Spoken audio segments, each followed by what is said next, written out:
Welcome to Puro Politics, the political podcast of the San Antonio Express-News.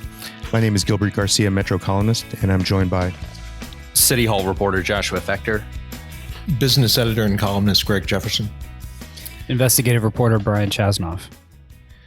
We're recording this on the morning of Monday, March 22nd, and we've got a lot of local politics that we're going to talk about, but wanted to start off discussing Congressman Chip Roy, who represents U.S. District 21, second-term Republican congressman. His district includes South Austin, parts of the Hill Country, Northeast San Antonio, Alamo Heights, Terrell Hills, Castle Hills.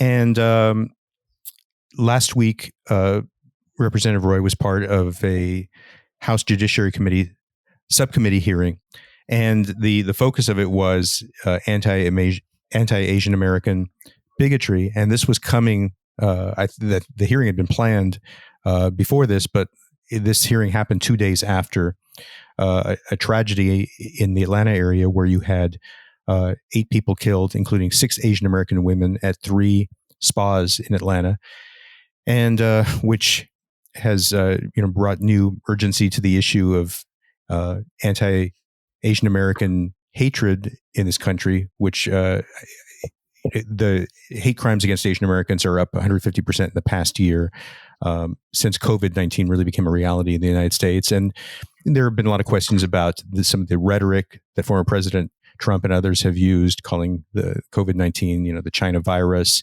and Kung flu and so on. So this was one of the issues that was being discussed. Also, locally, we had an incident about a week ago where Noodle Tree, the local restaurant, was experienced anti-Asian graffiti after the owner of the restaurant had criticized Greg Abbott on CNN for opening up the state completely and removing all COVID restrictions. So before we talk about Chip Roy, I want to play a little clip of what he said. This hearing was, as I said, to deal with anti-Asian American bigotry. He was sort of resistant to the idea. He started saying, "Well, I'm concerned about what Asian Americans are going through, but I'm concerned about with the people on the border dealing with cartels and other things." And people whose businesses were looted during the Black Lives Matter protest last week. He started bringing in all these other things, and clearly he had a resistance to the theme of the hearing. And this is the clip we wanted you to hear. We believe in justice. Right? There's old sayings in Texas about, find all the rope in Texas and get a tall oak tree. We take justice very seriously, and we ought to do that. Round up the bad guys. That's what we believe. My concern about this hearing is that it seems to want to venture into the policing of rhetoric in a free society, free speech, and away from the rule of law and taking out bad guys. So the reference to a rope and an oak tree was the obvious thing that people focused in on. Greg, I'll start with you. What was your response, or what was your first reaction when you heard Chip Roy? that he just can't help himself?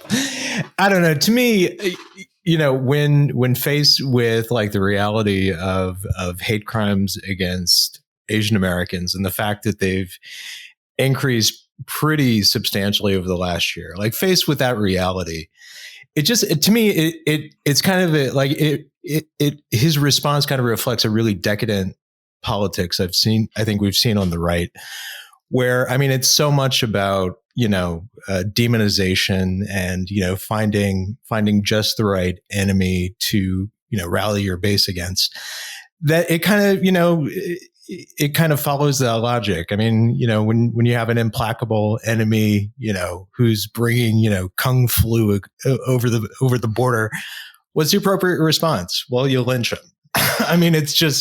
It's kind of a sick politics. To me, that's what I took away from it. It's just kind of symptomatic of what we've seen a lot of on the right. Yeah, and the thing is that one of the things that's interesting to me is that Chip Roy is I think one of the politicians that we've seen this with others who have sort of this romanticized idea about Texas in the old West days, and it's interesting. I mean, with the two that I think of in Texas, the politicians who seem to succumb to this the most are Chip Roy and Lieutenant Governor Dan Patrick. And Chip Roy grew up in Virginia, and Dan Patrick grew up in Maryland. But they have this they seem to be the more into this old West idea of Texas than anybody that I can think of, and I find it kind of curious. You see reflections of that too in Absolutely. Ted Cruz, who is also not from here. They get these cowboy notions in their head as soon as they kind of settle into Texas politics. It's kind of absurd. The thing about the broader message I think that Chip Roy had there, because he was, that part of the speech or his statement was actually his sort of clumsy attempt to say, well, I do care about Asian Americans who've been the victims of crimes, and we believe in justice and punishing people. So that was part of his awkward attempt. But I think the broader message was this committee is policing speech, and that's really bad, and I don't support it, and it's violating the First Amendment. And the thing about this that's curious is, I don't think anybody was at the hearing was suggesting that Donald Trump should be locked up for some of the ways he's talked about Asian American or Asians since the virus hit. It was talking about accountability and responsibility and how words can matter.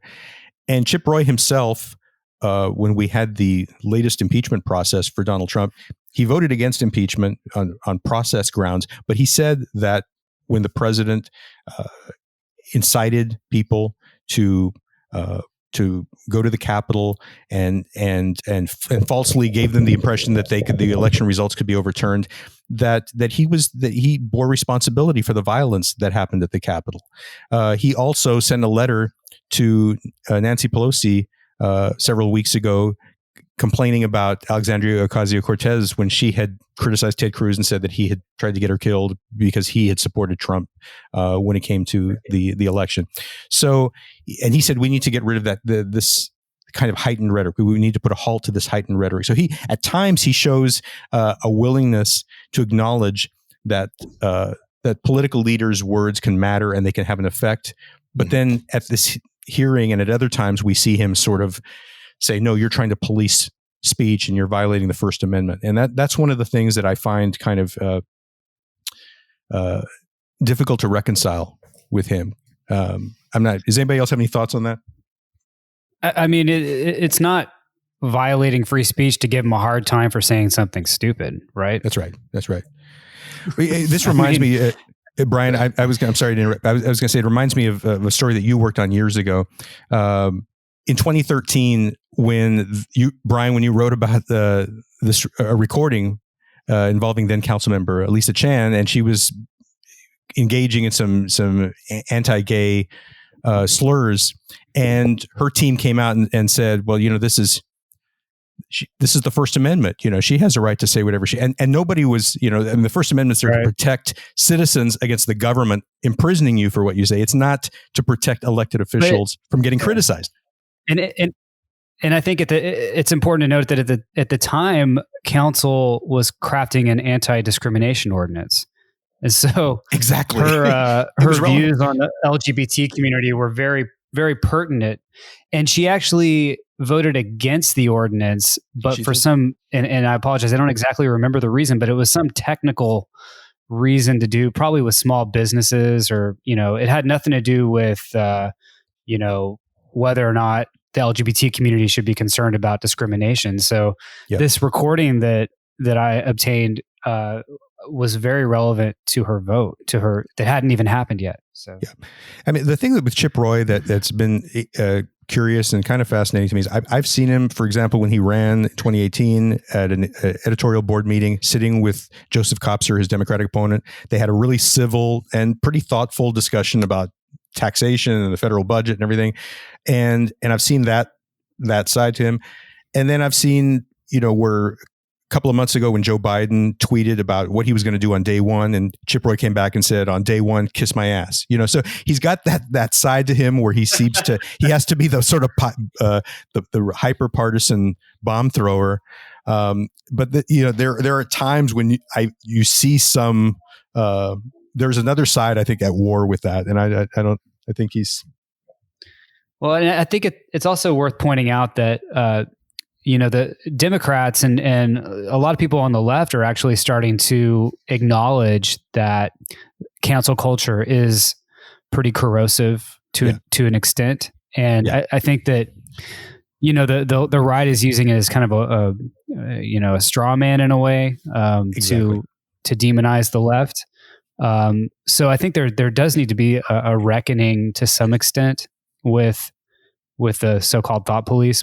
But I think in this case, it's like, okay, he said something that was clearly offensive, and calling him out for that is something that can and should happen. That's right, and I agree. Go ahead, Josh. Well, just to piggyback off of what Greg was saying earlier, in sort of the larger context of this meeting that was held last week.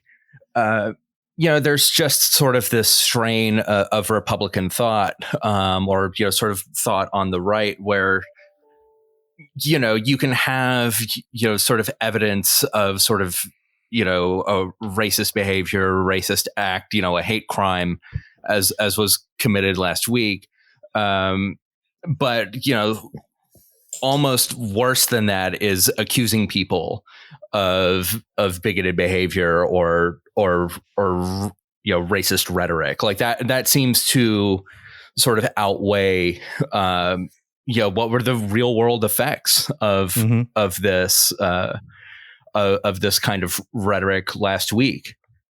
Right. And really, what was the positive effect of Donald Trump referring to COVID-19 as the Kung flu? There was no positive effect. There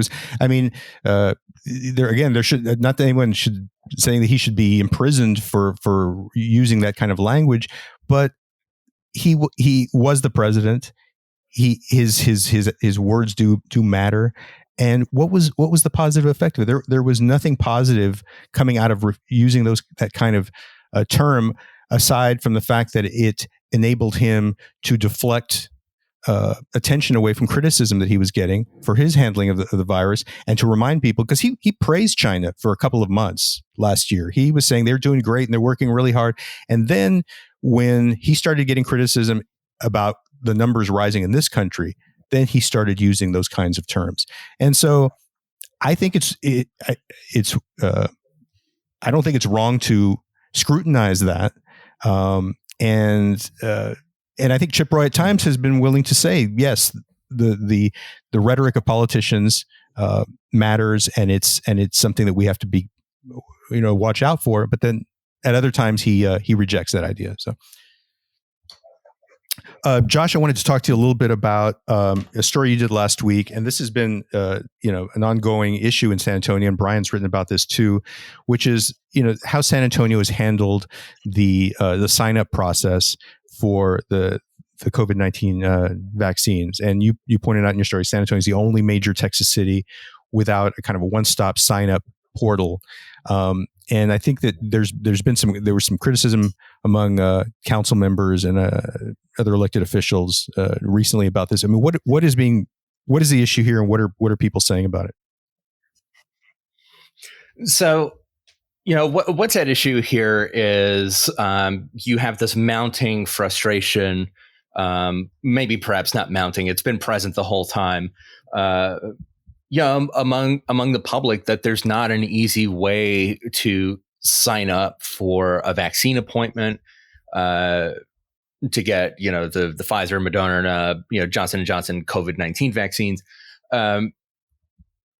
Basically, like, what people have to do is they have to wait and watch for these vaccine appointments to become available.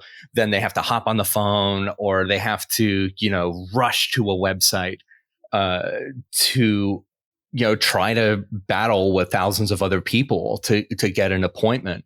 And, what you encounter are clogged phone lines, you have crashing websites, and, people spend hours and hours and hours going about this attempt to just schedule an appointment. And oftentimes they find that they're unable to.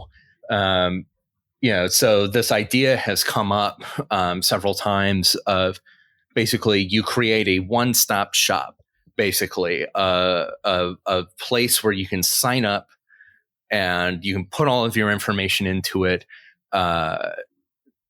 And in the event that an appointment becomes available, you will just be alerted to that. Whenever a vaccine appointment comes up, anywhere in the city, this is widely referred to as vaccine registry. And it's something that other major Texas cities have to some degree, but something that we don't have here. So like for the past couple of months, Councilman John Courage in particular has really been sort of, hammering Metro Health to try to stand something up that could do that, could maybe pull, everybody into the same system. And Metro Health has been pretty resistant to that. Basically the idea is that like you would sign up for this appointment and like that would just take away, or you would sign up for this registry and that would just take away whatever anxiety you had about like, when am I going to be able to schedule an appointment? Am I going to have to spend hours on the phone? And Metro Health is of a different opinion. They're just like, okay, well, this is probably not going to relieve anybody's anxiety. So those have been sort of like the major components of this debate. And Josh, when you're talking about a registry, this is not necessarily you mentioned getting alerts that something is available. So it's not necessarily getting a number on a waiting list, is it? Or is it just they're letting you're signed up and they're going to let you know when something becomes available? Is that how it works? So that's kind of what's being hashed out right now. Like basically, part of the complexity of this debate is first off, whether to even try to do something like this, and two, to like what form does it actually take? I talked to a person with Austin Public Health. They have a vaccine registry, and the way their system works, it's not a queue system. It's not, Gilbert, you signed up, you're number 2. Greg Jefferson, you signed up, you're number 3. Brian, you weren't able to get through. What basically the way it happens is that like you sign up and you get like thrown into this pool. And then as part of the pool, you get notified that an appointment is available and you have a specific window. So like there's complexities within this. You have to, there's a degree of randomization that comes along with it. So it's a very, likely like what we wouldn't see is something that like a system that would sign you up for an appointment at the Alamo Dome if it became available, or at Wonderland Mall if it became available, or if something comes up at CVS. Like people say that that's just a gigantic undertaking. Like Austin Public Health, for example, they only do it for the 4 sites that are run by the city. I see. And so it's that level of minutia that they're sort of reckoning with here. Brian, based on your reporting on the vaccination process, I mean, do you have any thoughts about on what you think would be the best approach for the city to take? I mean, my understanding is that the quantity of vaccine has increased dramatically in the past few weeks. And to my reporting, which I did primarily in December, January, that was the main problem, was that there just wasn't enough of it. Right. And so I would hope that, I think that, I experienced this directly trying to get my parents vaccinated, try to make sure they got vaccinated. Sometimes older folks or folks who just aren't too technologically savvy have a hard time navigating the system. Sure. So I think that the city is probably going to have to, and I think that they are initiating some outreach. Isn't that right, Josh? That they're actually proactively going out into the community. So a couple things. Yeah. I mean, you'll see Justin Rodriguez will go out into the West Side and individually sign up people for appointments. Metro Health, for example, has a certain number of appointments that they set aside for people in what they call priority census tracts. Basically, areas, neighborhoods where people have higher rates of, say, heart disease or diabetes, who are low income, who are older. They have this whole system, and basically they set aside a certain number of appointments for people, for Metro Health to go out and sign people up, but that only exists for appointments that already exist. So if say 10,000 appointments get released or come up, a certain chunk of that will be set aside for people in these neighborhoods. Another thing that's being looked at is something that University Health has set up, which basically, if you download University Health's smartphone, this was explained in a council meeting last week, they can, and appointments become available, and you live in one of these areas, they can target you and give you at least a little bit of a head start when appointments become available, so you can go in and you can sign up. But one of the big holes in that, obviously, is what happens if you don't have a smartphone, if you don't have internet access, which we've seen is a big problem in San Antonio during the pandemic, or has been exacerbated by the pandemic. And then you have this other school of thought, maybe perhaps not another school of thought, but Colleen Bridger, who's basically the city's coronavirus czar, has been sort of the main person saying, look, the problem is that we don't have enough vaccine doses, and setting up a registry won't actually waylay anybody's anxiety. You saw, officials from UT Health and WellMed last week tell the city council, hey, look, we're not quite sure that this will be helpful either. So, I mean, there's some sense even among sort of the higher up health leadership in San Antonio that perhaps this isn't something that's necessary. It's. But I mean, it's also just you're about to see, vaccine availability, greatly sort of increase. So this frustration is only going to mount in the coming weeks. I want to shift over to the mayor's race. We're a few weeks away from early voting for the elections for mayor and city council. And Josh, as you pointed out in the story you had the other day, I mean, we've had 3,000 lives lost in the San Antonio area due to COVID-19, 140,000 jobs lost. We recently had this, the community was traumatized by the winter freeze that left many people without power and without water. And so on the surface, you would think this is a time when we would have really fiery mayoral race because the community has been through so much recently, but that's not really happening. And so what gives with the mayor's race based on what you've been seeing? Everyone's just tired. I think that's a big part of it. That's true. That's true. Yeah. I kind of can't get away from that. But I mean, there are all sorts of other factors at play here.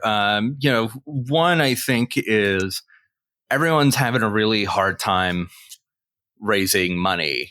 This is kind of, this has been a problem for campaigns throughout the pandemic, where, you have this economic downturn. And so therefore people aren't as willing to give, to campaigns. And if your campaign doesn't have, as big of coffers as they need, then that's less money you have to do mailers, to do, targeted digital ads on Facebook, or, get up on TV. And so people don't really get a sense that there's an election going on. but at least in a broader sense. And then, the number two, I think, as it pertains to the mayor's race, is the mayor refuses to debate Greg Brockhouse, or to debate the other candidates one-on-one. So far he's just held the line, said, like, I don't see a reason to debate Brockhouse. He's having a hard time raising money. I don't see, and basically saying I don't see him as a credible challenger. So despite the fact that Brockhouse nearly ousted him in the runoff 2 years ago. So he's held the line on that. And, I'm not really, you'll see people in the mayor's camp, basically agreeing with that. But I mean, it's pretty, I talk to, folks who just think that's just a total outrage. But I mean, with, outside of the question of whether there should be debates, debates bring attention to the race. By this time in the last cycle, they'd already had the mayor and Brockhouse had already had their first debate. So like the attention was starting to really be generated on the mayor's race. But, given just like the level of sort of crises and also just like these tactics by the mayor and sort of the general malaise, like that's kind of contributing to the fact a lot of virtual campaigning, not as much in-person campaigning. Yeah. And, the mayor's basically running like the municipal equivalent of what has been called a rose garden strategy when we talk about presidents. I'm kind of above politics. you're just gonna see me being real mayoral all the time, and I'm not even gonna lower myself to getting into any kind of political, discussions with the other candidates, because I've got problems that I've got to help the people. Maybe he feels like been there, done that. I already beat this guy once. Yeah. Why should I have to do it again? I doubt that. I mean, because he barely beat him. I mean, like, I just think the situation this time like couldn't be more different. So, like, everything that's pounded, San Antonio over the last year. I mean, this is stuff the city has had to react to. I mean, like nobody caused nobody within city government caused the pandemic or caused the winter storm. Greg hasn't accused Ron of that yet. Well, no, but that's the thing. Like he practically has, or at least at minimum, really botching kind of the handling of these crises.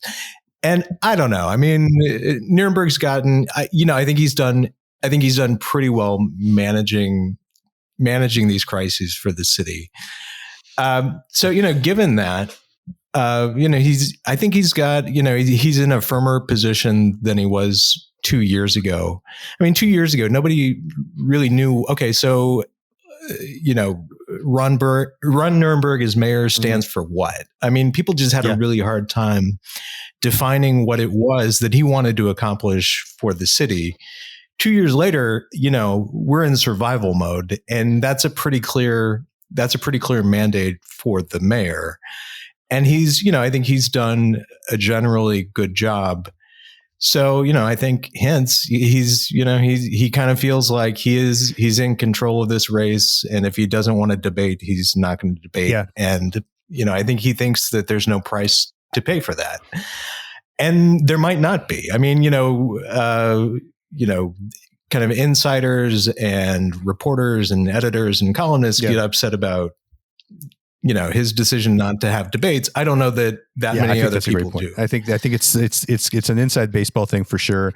I think he should debate. I think it's part of the process, but I don't know that the public is concerned about. And I think Greg, to your point about, the fact that now we associate him with somebody who's helped the city navigate through a crisis. I mean, I always tell people that, we remember Jimmy Carter in 1980 losing during the Iran hostage crisis, and people will often say, well, he lost the election because of that. And but what's often forgotten is that he probably only got the Democratic nomination over Ted Kennedy because that crisis had happened, and people, his poll numbers, which were abysmal, suddenly started climbing because people thought he's the president and we've got a crisis and we need to stand behind the president. And it actually helped him. I mean, as horrible as the situation was, it did help him. So I think that Ron Nirenberg has been kind of a crisis mayor. And I think that has probably helped solidify his position, like you were saying. I think we're going to wrap things up there. Thank you all so much for listening. And we hope everyone's doing well. And we'll be back next week. Take care.